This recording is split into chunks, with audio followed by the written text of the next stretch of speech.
제가 갖고 있는 목사님들의 명함 가운데에 좀 특이한 명함이 하나 있습니다.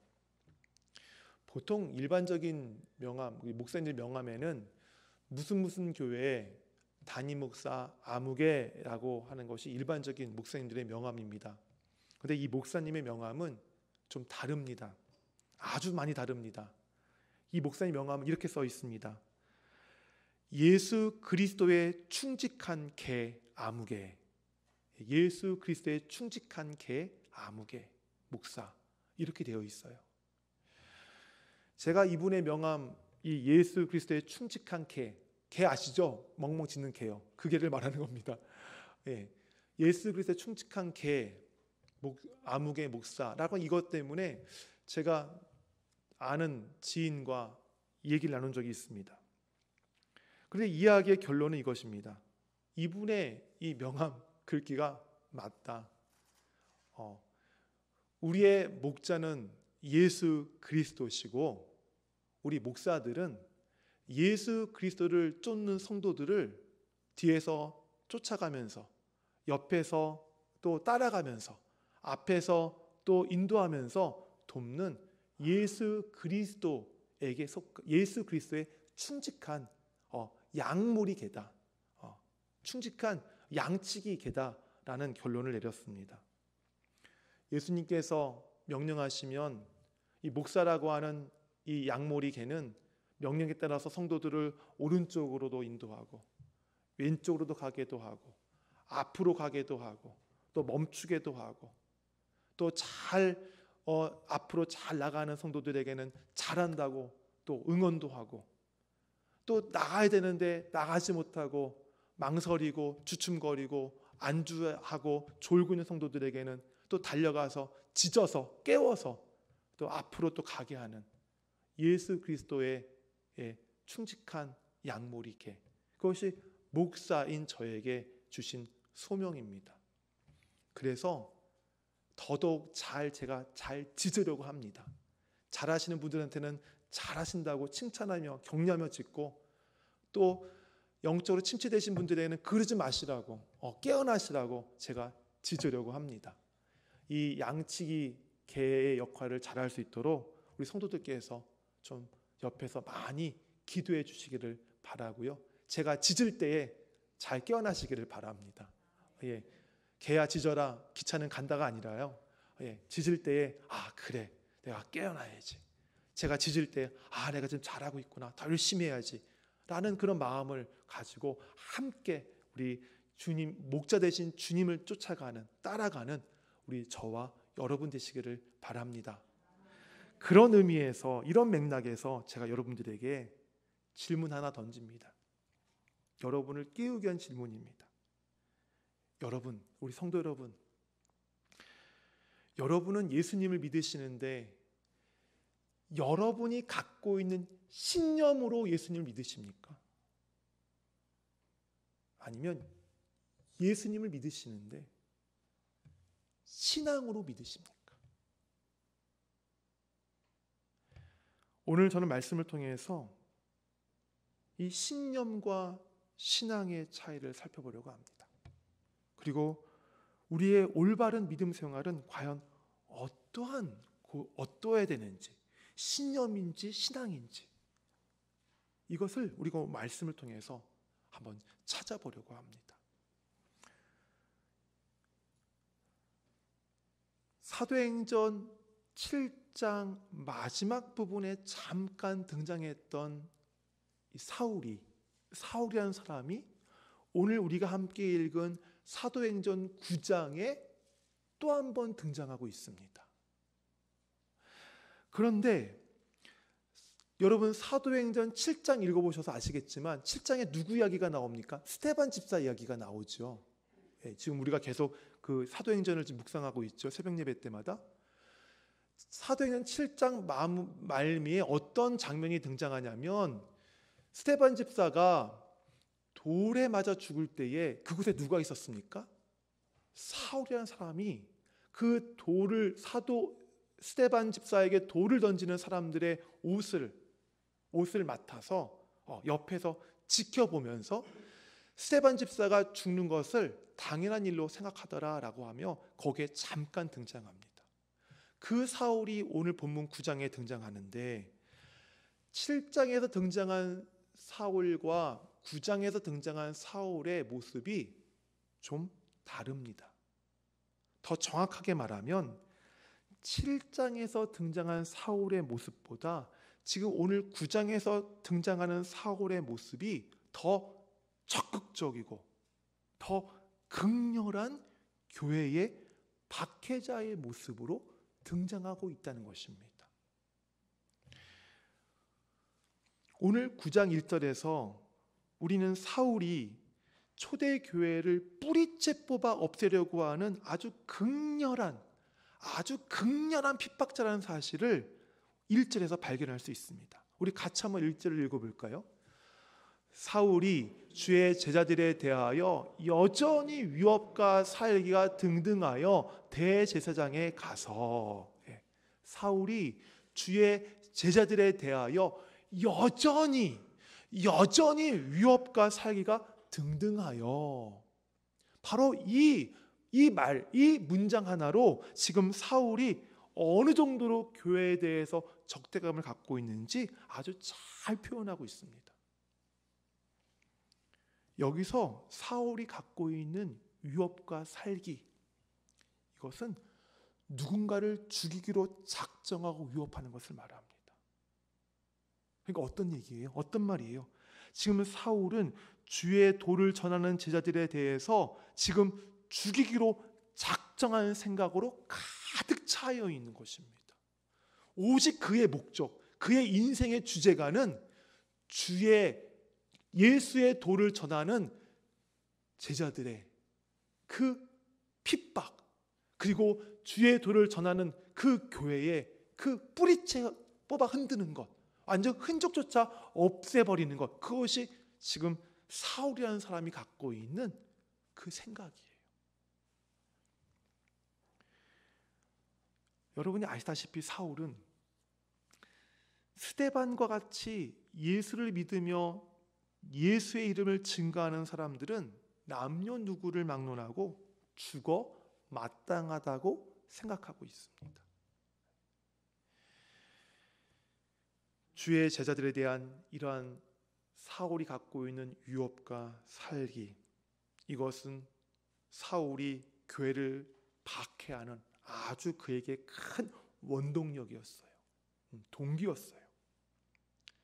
이처럼 사울이 주의 제자들을 죽이기로 작정하고 위협과 살기로 이렇게 등등했던 이유는 예수의 도를 전하는 스데반을 돌로 쳐 죽였는데 그 소문이 교회와 성도들에게 퍼져서 이들이 공포에 완전히 사로잡혀서 숨어 지내다가 결국은 주의 도와 교회가 없어지는, 전하지 못하는 그런 것을 상상했는데, 그러면서 계획했는데, 오히려 스데반 집사의 죽음을 통해서 예루살렘에 있는 성도들이 예루살렘 밖으로 이방 지역까지 다 퍼져나가면서 다른 지역에 더 많은 사람들에게 예수의 도와 예수의 이름이 왕성하게 전해지는 것을 보고 더 이상 참을 수가 없었던 것입니다.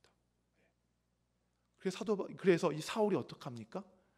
다메섹으로 지금 가기 위해서 지금 발걸음을 옮기고 있습니다. 다메섹. 그 당시에 다메섹은 큰 도시였습니다. 그 도시는 많은 상인들이 지나다니는 곳이었어요. 그곳에 유대인들이 살고 있었는데 상당수 유대인들이 예수의 도와 그 도를 믿고 그리스도인 된 사람들이 많았어요. 그곳에서 그들이 예수의 도를 전하게 될 때 그곳에 찾아오는 많은 상인들이 그 도를 듣고 어떻게 하겠습니까? 자기들이 왔던 나라, 왔던 고향으로 돌아가서 자기가 들었던 예수의 도를 전할 것 아닙니까? 말할 것 아닙니까? 사울은 그것이 너무 싫었어요. 너무너무 싫었던 것입니다. 왜냐하면 바로 자기가 그토록 싫어하고 대적하는 예수의 도가, 예수의 이름이 사람들에게 왕성하게 전해진 것을 더 이상 참을 수가 없었기 때문입니다. 그것을 막기 위해서 지금 사울은 다메섹으로 지금 향하고 있는 것입니다. 그렇게 다메섹으로 향하고 있는 사울, 그에게 어떤 일이 있었습니까? 3절입니다. 같이 읽겠습니다. 사울이 길을 가다가 하늘로부터 다메섹에 이르더니 호련히 하늘로부터 빛이 그를 둘러 비추는지라. 아멘. 자신이 알고 있는 율법적인 지식과 자신이 경험한 자기의 경험된 그 경험치 안에서 예수라고 하는 사람을 바라볼 때에 그는 도저히 사울이 여길 때에 메시아가 아니거든요. 메시아가 십자가에서 죽을 리가 없다고 사울은 믿고 있었습니다. 나사렛 예수가 십자가에 죽었다는 것을 사람들이 증거하고 그가 메시아라는 것을 사람들이 증거할 때에 자기의 지식과 자기 경험으로 알 때 전혀 아니기 때문에 그것을 사울은 받아들이지 못했어요. 자기의 신념상 그것을 받아들이지 못했습니다. 그래서 사울은 자기의 신념을 지키기 위해서 예수의 도를 혐오하고 예수를 대적하는 사람이었습니다. 그런 사람이 다메섹으로 가다가 하늘로부터 빛을 만납니다. 자기를 완전히 둘러싸는 그 빛을 만나게 됩니다. 오늘 말씀을 보니까 3절에 호련히 하늘로부터 빛이 그를 둘러 비추는지라. 그 빛이 둘렀어요. 사울이 다메섹에 가서 그리스도의 예수의 도를 믿는 자들을 결박해서 끌어오려고 했는데 오히려 그 빛으로 인해서 사울이 결박을 당했습니다. 둘러싸였습니다. 그런 가운데 사울이 어떡합니까? 4절입니다. 같이 읽겠습니다. 땅에 엎드러져 들음에 소리가 있어 이르시되 사울아 사울아 내가 어찌하여 나를 박해하느냐 하시니. 빛 가운데에 엎드러진 사울은 그 빛 가운데에서 들리는 목소리를 듣습니다. 그 목소리는 사울이 처음 듣는 목소리였어요. 하지만 그 목소리는 자기의 이름을 알고 있습니다.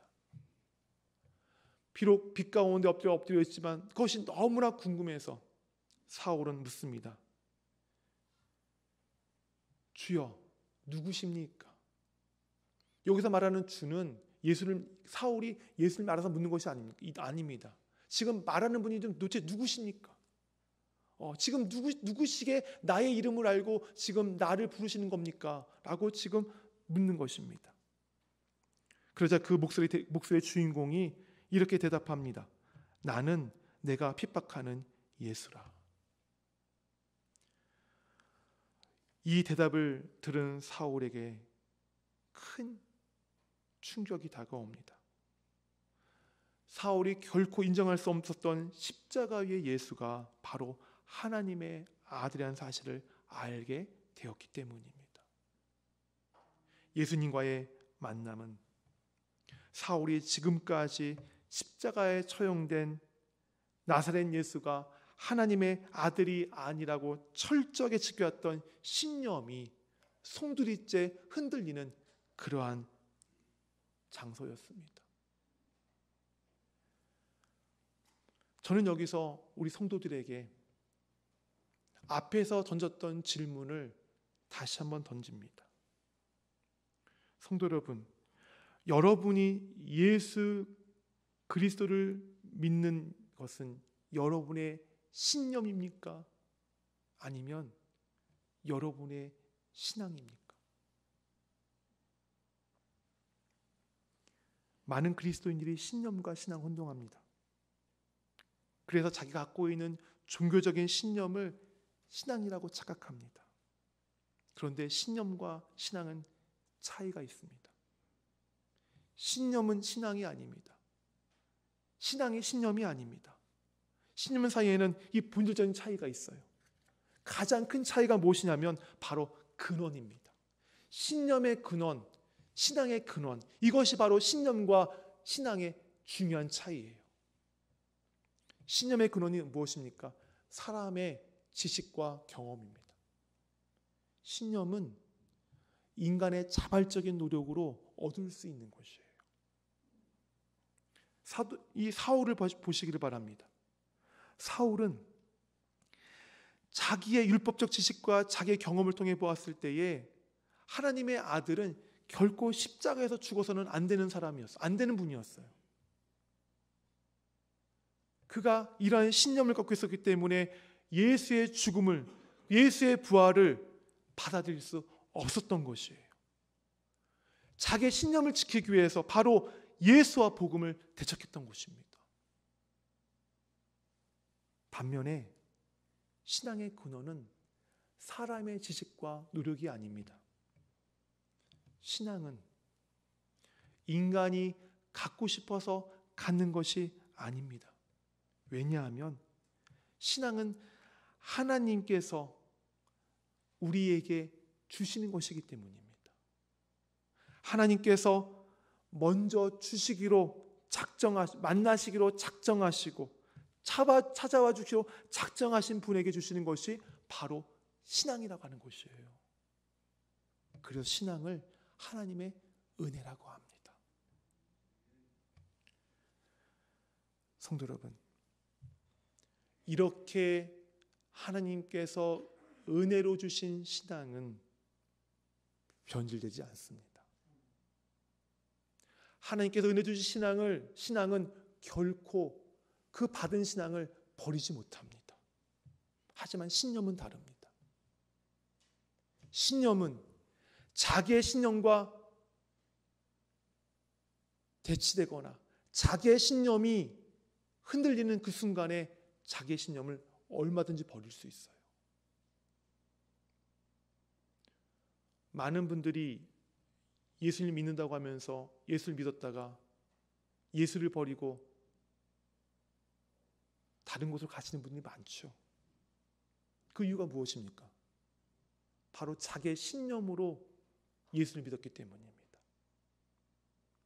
자기가 옳다고 생각하고 맞다고 생각했는데 그보다 더 맞고 옳은 것이 다른 곳에 있다고 생각하니까 자기가 믿었던 예수를 가차없이 버리고 다른 곳을 찾아가 믿음의 대상으로 삼는 것입니다.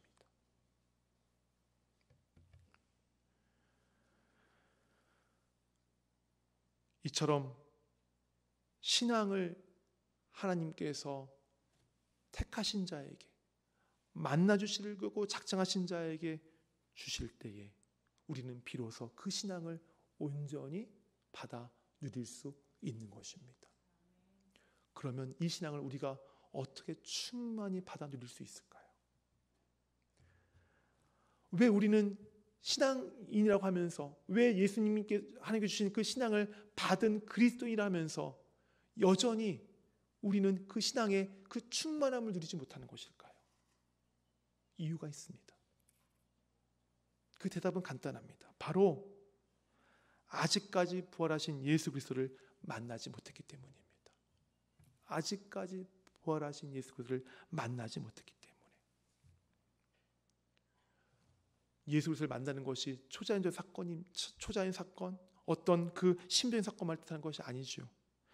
주님의 말씀을 통해서 내게 구원의 빛을 비춰주셨을 때에 바로 그 빛 아래에서 주님, 제가 죄인입니다. 제가 죄인입니다 라고 하며 엎드리는 것, 그것이 바로 예수님을 만나는 것이에요. 다른 것 없습니다. 구원의 빛으로 오시는 그 예수 그리스도, 그 말씀이 내게 임했을 때에 바로 그 앞에 엎드리는 것. 사울처럼 그 빛이 자기를 완전히 감쌌을 때에, 포위했을 때에 그 빛 가운데 엎드리지 않습니까? 바로 그처럼 엎드리는 것, 그것이 바로 예수 그리스도를 우리가 만나는 것이에요. 엎드리는 것이 무슨 의미입니까? 우리가 언제 엎드립니까? 전쟁에서 진 군인들이 무기를 버리고 항복의 의미로 엎드립니다. 왕의 신하들이 왕 앞에서 왕의 위엄과 권세를 인정하며 그 앞에 엎드립니다. 이처럼 우리는 빛으로 오신 예수 그리스도 앞에 엎드려야 합니다. 항복해야 합니다. 그분 앞에 그분의 권세와 위엄을 우리가 인정하며 엎드려야 합니다. 항복해야 되는 이유가 무엇입니까? 주께서 비추신 그 빛이 우리에게 비출 때 우리는 그 빛 아래에서 어느 것 하나 감출 수 없기 때문이에요. 그 빛이 우리의 마음 구석구석을 다 비추기 때문에 우리의 마음에 있는 은밀한 생각들, 우리가 갖고 있는 그 은밀한 죄들을 결코 숨길 수 없기 때문입니다. 그것뿐입니까? 우리 안에 있는 말할 수 없는 상처들, 말 못하는 고민들, 그 고통들, 끊임없이 나를 괴롭히는 불안과 두려움들조차도 다 그 빛 가운데 완전히 드러나기 때문에 우리는 우리에게 빛을 비추시고 다가오시는 예수 그리스도 앞에 항복하며 엎드릴 수밖에 없는 것입니다. 바로 이럴 때에 우리가 신념이 아닌 신앙으로서 예수 그리스도를 믿을 수 있는 것입니다. 성도 여러분, 자신의 지식과 경험으로 그리스도를 믿다가는 언젠가는 그 자기의 신념이 세상의 철학과 사상으로 인해서 흔들릴 때에 우리는 가차없이 예수 그리스도를 버릴 수 있음을 여러분 기억하시기를 바랍니다. 하지만 하나님이 우리에게 주신 은혜인 신앙으로 우리가 예수 그리스도를 믿을 때에 그 신앙은 결코 변하지 않습니다. 결코 버리지 않습니다. 왜냐하면 신념은 내가 스스로 가진 것이지만 신앙은 결코 누구도 도전할 수 없는 우리 주 하나님께서 주신 것이기 때문입니다. 성도 여러분, 여러분의 믿음이 어디에서 기인됐는지를 곰곰이 잘 한번 생각해 보시기를 바랍니다.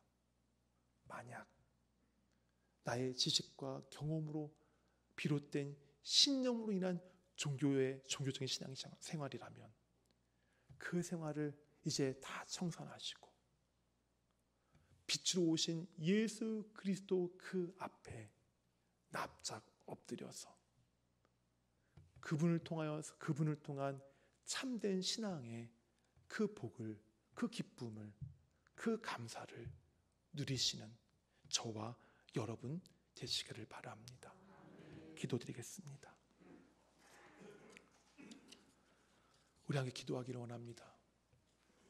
하나님, 제가 지금 주님을 믿는데 이것이 나의 지식과 경험에서 의지된 기인된 신념입니까? 아니면 주께서 주신 신앙의 선물입니까?